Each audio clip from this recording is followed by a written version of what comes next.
সূরা আল ইমরানের গোপন একটি আয়াত মুনাজাতের সময় 3 বার পড়লে আল্লাহ তাআলা আপনার সকল দোয়া কবুল করে নেবেন। আল্লাহ তাআলা আপনার সকল আশাগুলো পূরণ করে দিবেন, সকল চাহিদা আল্লাহ তাআলা পূরণ করে দিবেন।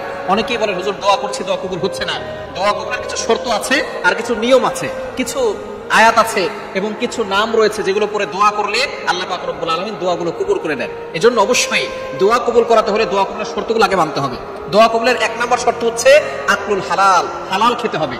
Your income should be halal, your food should be halal, your drink should be halal. Always আপনাকে হালাল খেতে হবে, হারাম খেলে দোয়া কবুল হয় না।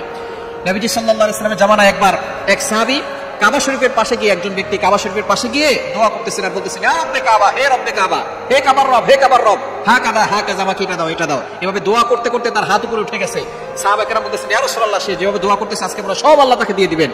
নবীজি সাল্লাল্লাহু আলাইহি সাল্লাম বলতেছেন, আমার সাহাবীরা ভালো করে শোনো, এই ব্যক্তি যতই দোয়া করুক না কেন তার কোনো ডাক আল্লাহ শুনে না। সাহাবায়ে কেরাম পেরেশান হয়ে গেলেন, ইয়া রাসূলুল্লাহ, এভাবে কান্না করতেছে আর আল্লাহকে ডাকতেছেন, আল্লাহ শুনে না কেন? নবীজি সাল্লাল্লাহু আলাইহি সাল্লাম বললেন, এই ব্যক্তি যে খাবার খায় হারাম টাকার খাবার, এই যে ব্যক্তি যে পোশাক পরে হারাম টাকার পোশাক, হারাম টাকার পোশাক আর খাবার যারা খায় তাদের দোয়া আল্লাহ কবুল করে না। হারাম খেলে আপনার কোনো দোয়া কবুল হবে না। এরপরে আল্লাহর কাছে চাইতে হবে, এবং আল্লাহ পাক রব্বুল আলামিন ছাড়া অন্য কারো কাছে চাইলে আপনার দোয়া কিন্তু কবুল হবে না। এরকম শর্ত মেনে দোয়া করতে হবে। এবং দোয়া করার সময় আল্লাহ পাক রব্বুল আলামিনের সূরা আল ইমরানের গোপন একটি আয়াত রয়েছে। এই আয়াতের ভিতরে আল্লাহ পাক রব্বুল আলামিনের 3টি নাম রয়েছে। 2টি নাম হচ্ছে ইসমে আযম।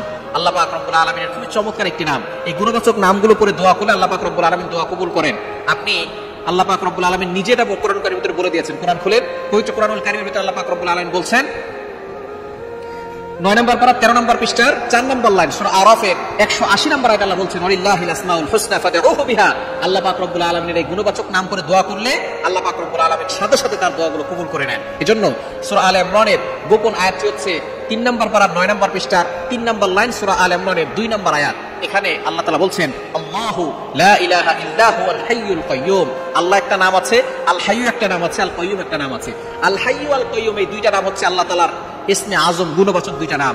আপনি যখনই দোয়া করবেন এই আয়াত 3 বার পড়বেন, আল্লাহু লা ইলাহা ইল্লা হুয়াল হাইয়ুল কাইয়্যুম, আল্লাহু লা ইলাহা ইল্লা হুয়াল হাইয়ুল কাইয়্যুম, আল্লাহু লা ইলাহা ইল্লা হুয়াল হাইয়ুল কাইয়্যুম। এরপরে আপনি আল্লাহর কাছে দোয়া করবেন। আপনার কাকুতি মিনতি আল্লাহর কাছে বলবেন। আপনি অভাবে আছেন, দুঃখ আছে, কষ্ট আছে, বিপদ আছে, সন্তান কথা শুনে না, স্বামী কথা শুনে না, আবার অনেক সময় ভিসা হয় না, অনেক সময় ভিসা হয় বাইরে যায়, সেখানে কোনো কাজ পায় না, যত ধরনের সমস্যা আছে আল্লাহর কাছে বলবেন। আল্লাহ পাক রব্বুল আলামিন সকল দোয়াগুলো কবুল করে নেবেন। আল্লাহ পাক রব্বুল আলামিন নিজে বলে দিয়েছেন যে আল্লাহর গুণবাচক নাম করে দোয়া করলে দোয়া কবুল হয়। সুতরাং সূরা আল ইমরানের গোপন এই 2 নম্বর আয়াতটা আমরা অনেকে জানি না, এই জন্য গোপন বললাম।